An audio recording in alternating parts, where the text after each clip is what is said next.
Welcome, final expense agents and brokers, to the most popular audio training and podcast in the industry, The Lead Jerk Show, where we cut through the red tape and give you only the best in expert interviews. So strap in and grab a cold beverage and get ready to learn and earn. Now, it's my pleasure to introduce you to the one and only Matt Lowery, also known as The Lead Jerk.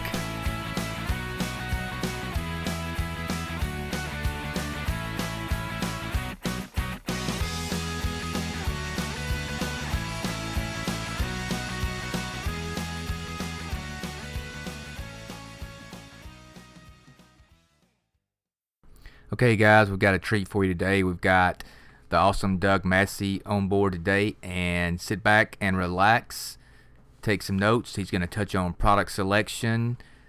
He's going to tell a little bit about his background and some more about lead selection. So sit back and enjoy the show.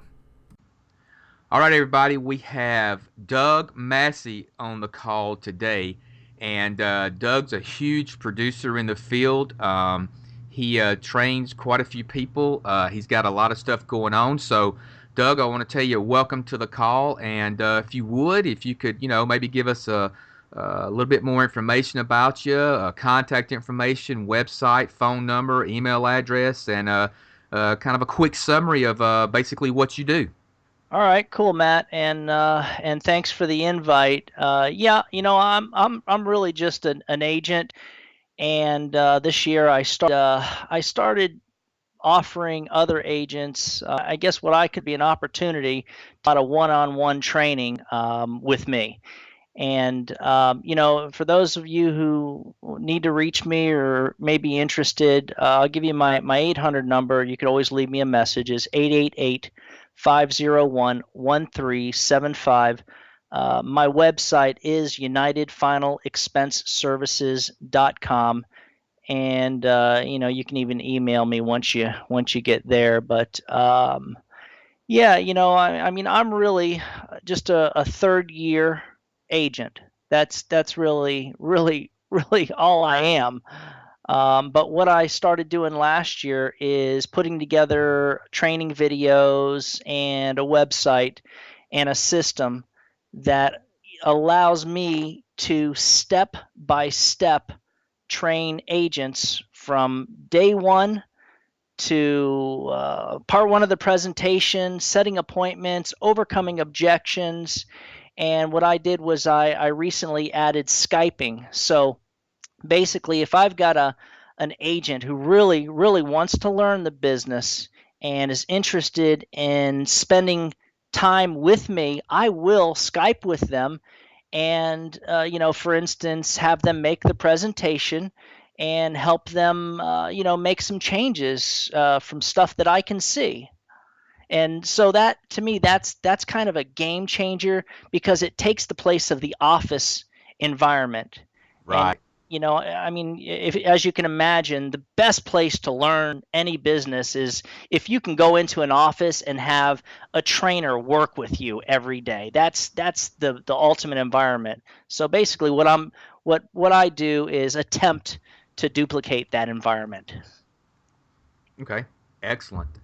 Hey, I know a lot of people out there are interested in hearing from you how you actually got into final expense, maybe a little bit of background, what you've done before maybe in sales and how you've transitioned into this, and were there any other areas of insurance that you were exposed to pre-final expense career? Okay, yeah, and really I got licensed about 10 years ago and messed around with insurance in and out. I really didn't have my mindset to go full time and to really give it 110% until maybe around 6 years ago when I got into mortgage protection. And so, for a couple of years there, I was the Hartford's top mortgage protection agent. Not the top, I should say a top 10 agent. I was actually never the best at that, but I was a top 10 agent, so I did pretty good. Meanwhile, I was on a 60-point contract and spent $30 per lead. So it was really hard. It was really hard to to advance from there. And that was selling it was basically a universal life product with fully underwritten. So, and that's kind of the way I look at it. I came from that fully underwritten state of mind and moved into final expense. And that's kind of why when I got into final expense, part of the reason was I looked at it and was like, holy crap, this is easy. The underwriting it's practically dummy proof compared to what I was doing. So you took it from the not having to do blood and urine or fully underwritten, and you kind of, I guess, really appreciated the ease of issue with final expense. Yeah, and a lot of times, the only thing that was difficult to get used to really at first was doing the point of sale interview because, as you know, a lot of times, in South Florida, one of my first point of sale interview was with a couple that didn't speak good English and they spoke Creole. So now, I remember trying to find someone that spoke Creole, with the insurer Yeah. that I was putting them with, and it was, it was kind of a nightmare. So that was one of the things that was tough to get used to, and of course there was that was like one of the first ones, and then there was an early one that was like one of those people who like to talk to the representative, and the next thing you know, the representative tells them to hand me the phone, and the representative's like, look, you're gonna have to call back another time. This lady doesn't want to answer my questions. She's just talking. Right. So I've had stuff like that, and so that was that was like, as far as underwriting was concerned, that was really kind of weird getting used to. What's been, in when you dove back in really strong, were there any hurdles to overcome other than maybe that, like getting used to that, but like while working, full time in final expense, anything you can lay out there for people to, keep in mind? There was, actually there was multiple hurdles. Finding someone that would help me with even the contract levels and getting the leads. I mean, I really, it was pretty much every aspect was complicated for us and I say us, my wife does it also, for us when we first got into this. Right.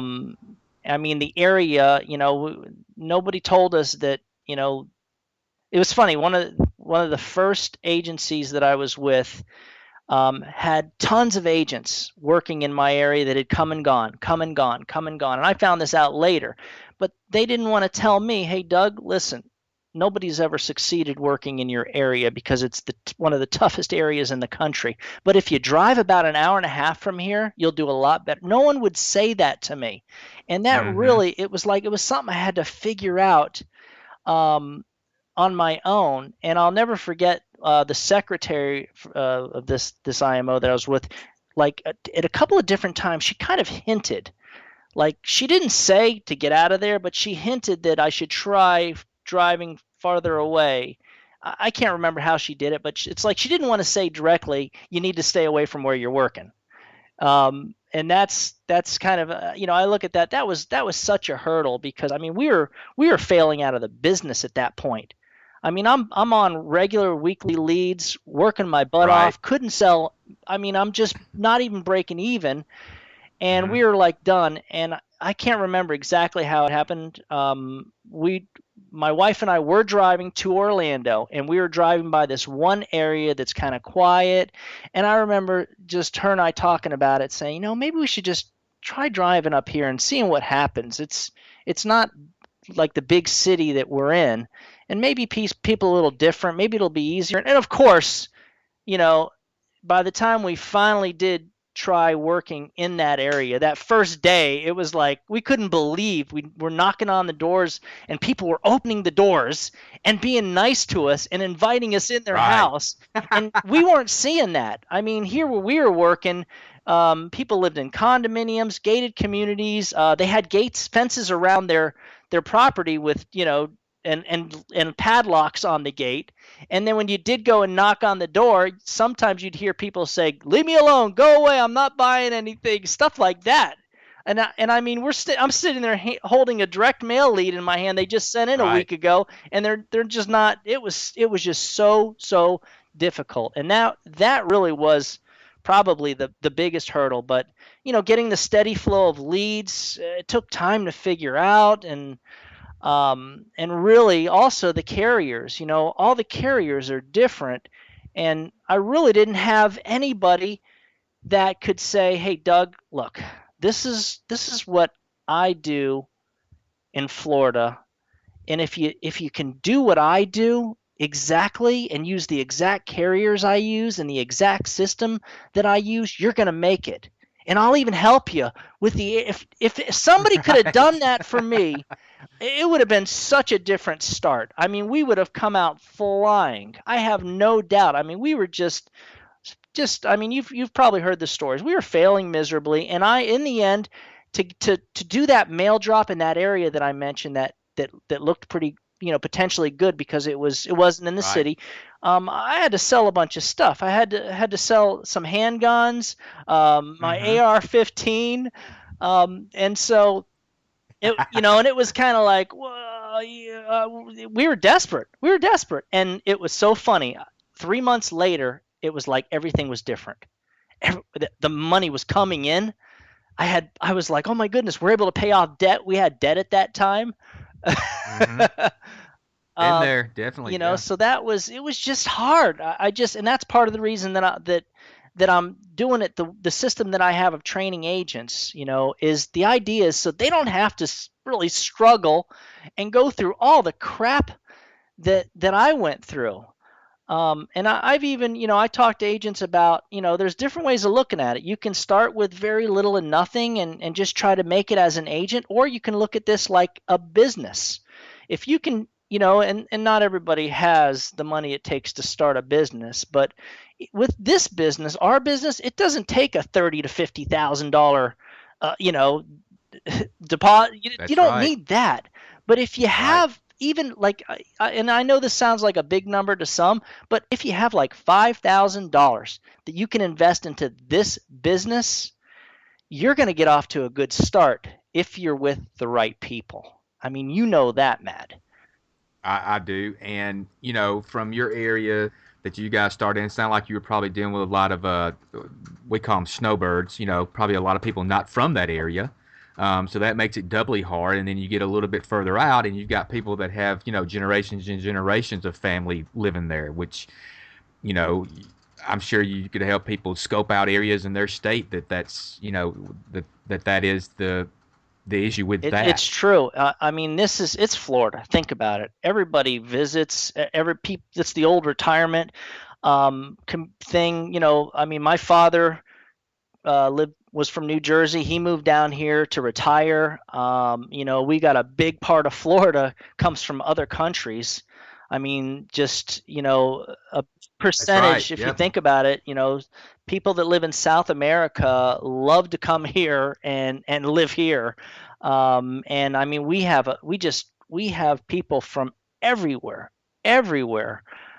So yeah, it's like, and that's an adjustment too, because each door, you get 30 leads, and you go and knock on doors with them, and you may end up getting 30 different types of seniors of market. You might go I'm around the world. telling you, I mean, you name it. It's Florida. Everybody's here. It's like they're all here, and this is the old thing where Florida's the place to retire. I mean, maybe it's not the way it used to be, but it still is. I mean, there are so many folks, seniors that come here to retire. I mean, it's ridiculous. It really is. Yeah, that's on my wife's bucket list. Either Florida, somewhere in Florida, or Mm, Hawaii. So wow, big difference. yeah, exactly. So that's interesting. All that support that you have to help people out to get rolling. And can you touch on it? Maybe it just isn't just a newbie agent coming in. Maybe I mean I'm sure you can work with people that have been in the business for years. So could you touch on that a little bit? Yeah, I mean, I kind of look at everybody. What level are you at? Where you're at? Are you a brand new agent? Do you need really, really? serious hand holding, or are you a guy who's been licensed for years and you just need some training and maybe a little bit of work on certain aspects? And with some people, it's so funny. It even comes down to just the area to work, because that, like I said, that really is that that can be such a game changer for people. Just working the right market. Um, so yeah, honestly, it really depends on where they're at and how much they need. Any of my agents, the one thing I always tell them, if you're not 100% clear on the product and you're going in the field, make sure you text me the night before, so that if you call me from a client's house, I know, oh, he's in the field. I need to answer this and drop everything that I'm doing, so that I can Right. I can actually help them with any underwriting questions that they may have while they're in the house. Okay, awesome. Look, Doug, and you touched on it a little bit here, but what marketing methods do you employ? Especially, was there you mentioned there was a point where things really took off area, but I'm assuming that was coupled with a good marketing program. What all do you use? I mean, is it mostly direct mail, teleleads? I mean, what's made it a success for Okay, you? I think having a consistent flow of direct mail leads is really what's really worked for me from day one. When I first got into final expense, I had never used a telemarket lead, and I was afraid of it. So it took me a while to even try it. And now, the issue that I have with telemarket leads is that I can't get enough. There's just only so much Yep. data. You're limited. So, Right. and I'm sure, you guys, everybody talks about this, and it's the type of thing you hear a lot from experienced agents is you want to have your consistent lead flow, and you want to mix in as many telemarket leads and other type of leads that you can as possible. And that That's that right. really is it. I look at it like this. There's kind of like, I only know of 3 years of being in the business. So I know that you got to have a first year system, and then kind of a second year system, what I did, and now I'm doing like what I consider a third year system. And that first year, whatever amount of leads you're taking consistently, you've got to have a system that works for that. And I always tell agents, if you're a new agent, your first 30 days, you shouldn't even call on the leads. I mean, I don't care if you're getting 20, 30, 40, 50. The first thing you want to learn how to do is to door knock and be comfortable with door knocking the leads. In my first 6 months, I never made a phone call selling final expense. I was afraid to blow them. We were already struggling as it was, and even once we got things rolling, it was all off door knocking the lead. Then finally, I got rained on a couple of times after driving 2 hours to the area I was working, and got aggravated and started calling and setting appointments. And then I realized it actually kind of made sense to do it that way, and I upped my lead count. I went from 20, 30 leads a week to really 30 or 40 a week.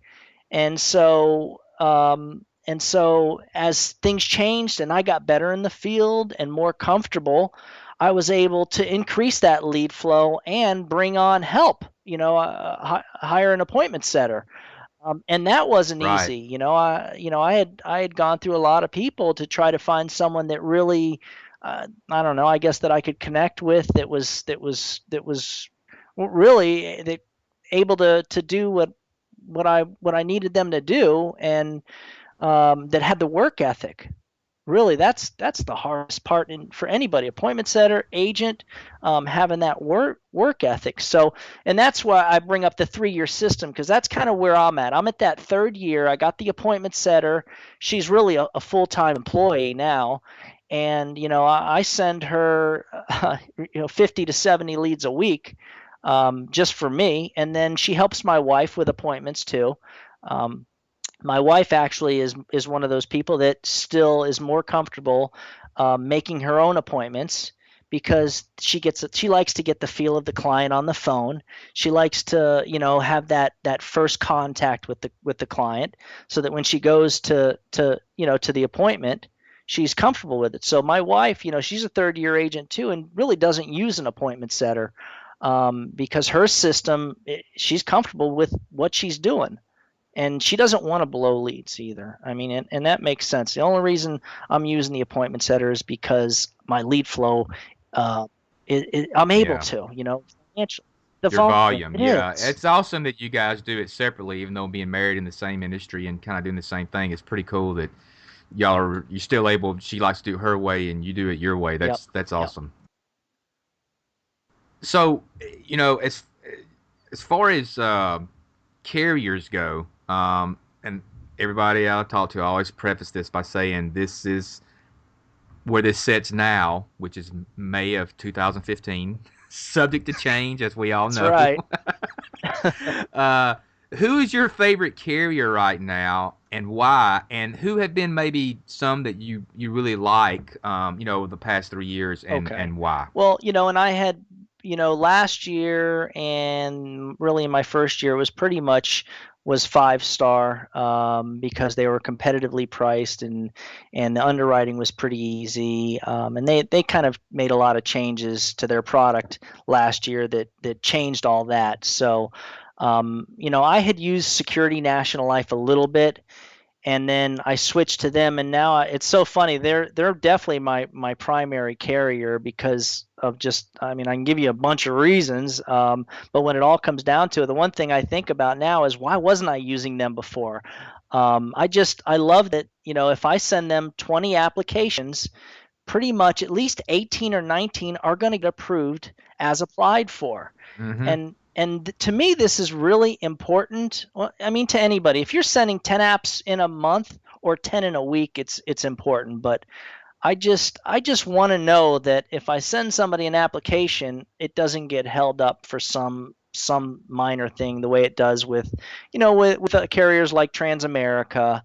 Um, Right. they're just a little stricter, but I guess, you know, coming back to Security National Life, dialysis with congestive heart failure, a graded policy with them. I mean, anywhere else, that's a guaranteed issue product. And so they take some really, really screwed up people on their graded product. And not only that, but the damn graded product is so competitively priced. I mean, it's priced right around where that the Americo Ultra Protector 2 is, and that Right. Transamerica Yep. standard product is. I mean, it's right. It may be, a couple dollars more here and there, but it's really competitive. So, they take Direct Express. If I got a client who gets his money on the third Wednesday, I can do the billing on the third Wednesday. Um, it's a 4-page application. If I make a mistake on the application, there's a good chance that I can either initial it and resend in that page, or just call them on the phone and they'll correct it right there for me. They're not one of those amendment happy carriers, like the several companies out there that we're used to deal with. And I think that's really why I like them. I like that, they do a little lead bonus thing. For everything you write, they give you a 10% bonus that you can use towards certain lead vendors, including the one that I use, that we have at 360 Financial Group.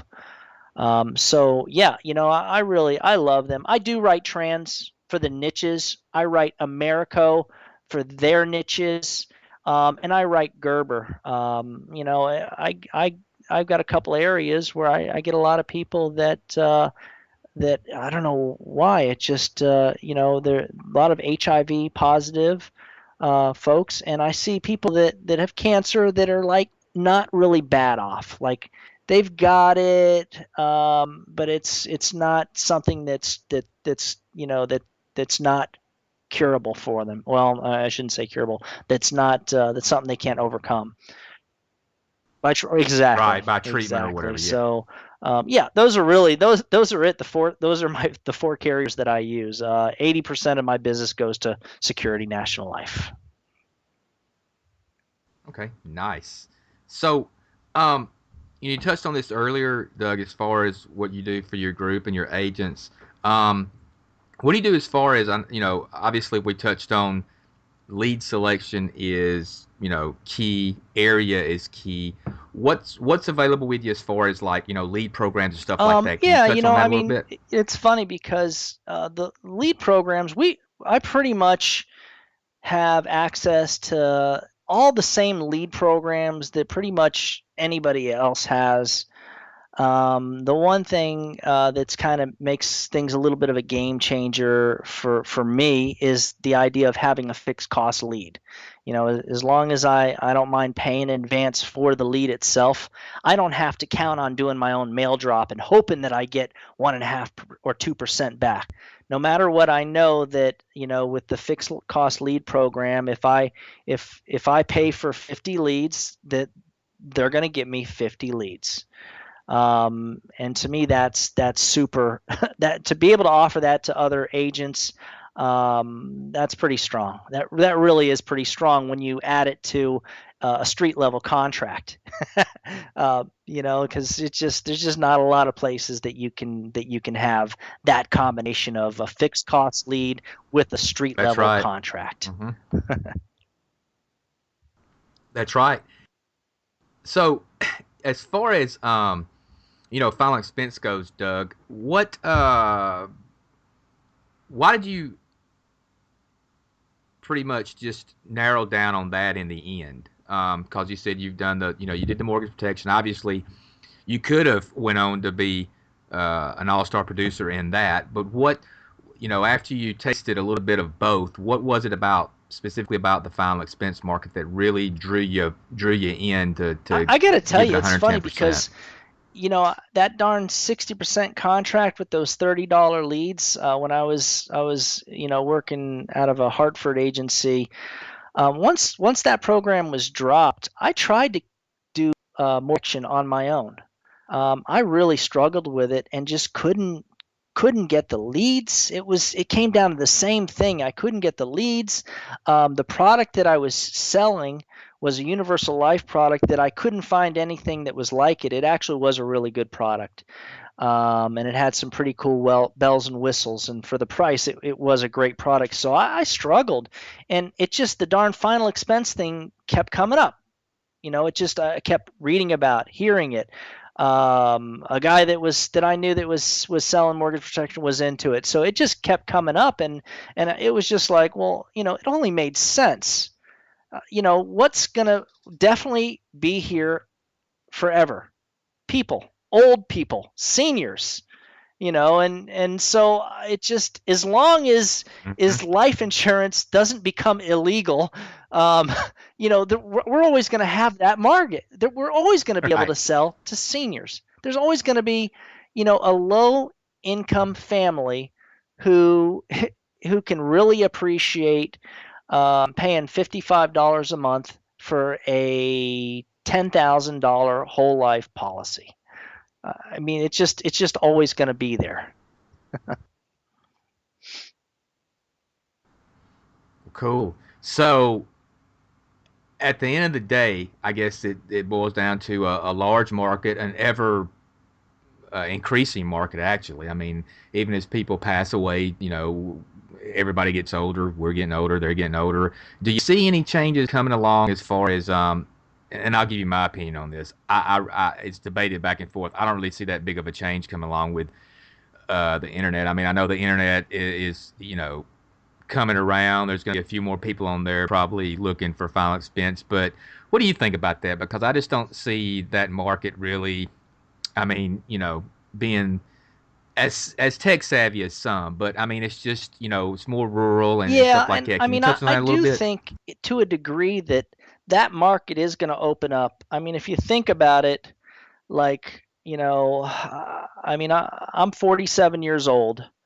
By the time I'm 60 years old, I'm going to be, I already know how to use a computer. I'm on the darn thing every day. I do, a business on it.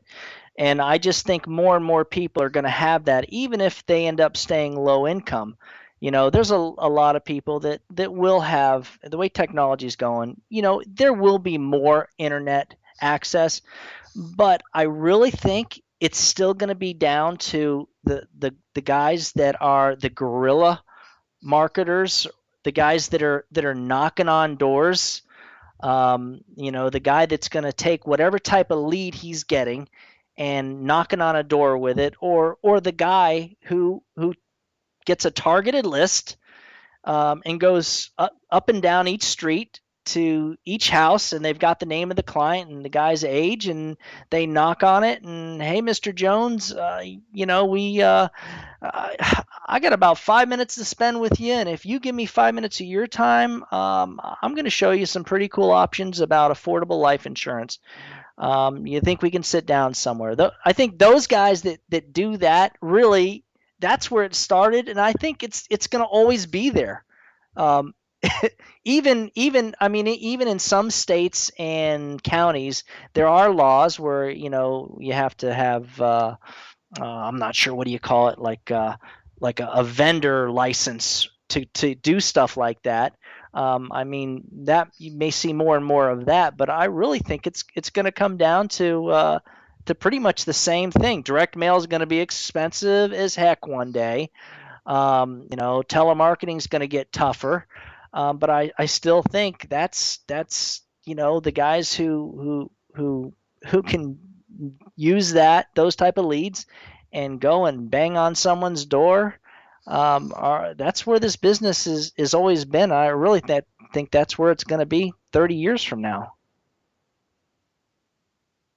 Right, I agree. Yeah, just taking maybe a little bit newer approach to applying it to the traditional Correct. basics. Yeah, man. Okay.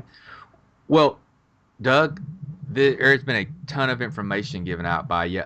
What I'd like to do is, first of all, thank you for your time today. And is there any closing thoughts you want to add? And I also would like to request for you to leave your contact information again, and just put it out there, website, and any closing you know thoughts. what? I'll say this. To me, selling final expense life insurance, it's pretty much the easiest type of insurance to sell. I kind of look at it like, if I can do it, anybody can do it. I am not a high school graduate. I did not go to college. I've made a lot of mistakes, and when I'm in the field, I still go into people's houses, and I'll be like, oh, what did I do? I'll make the same stupid mistake over and over sometimes. So the reason I'm saying that is because, I really think anybody can do this if you put 110% of your effort into it. If you're determined that this is how you're going to make your money, you will be successful at it, as long as you're with the right people, you're learning the right system, you have the right carriers to deal with, the easiest ones to do underwriting, and the most competitive, and good leads, readily available leads. As long as you've got that, there's no reason that anybody can't make it in this industry.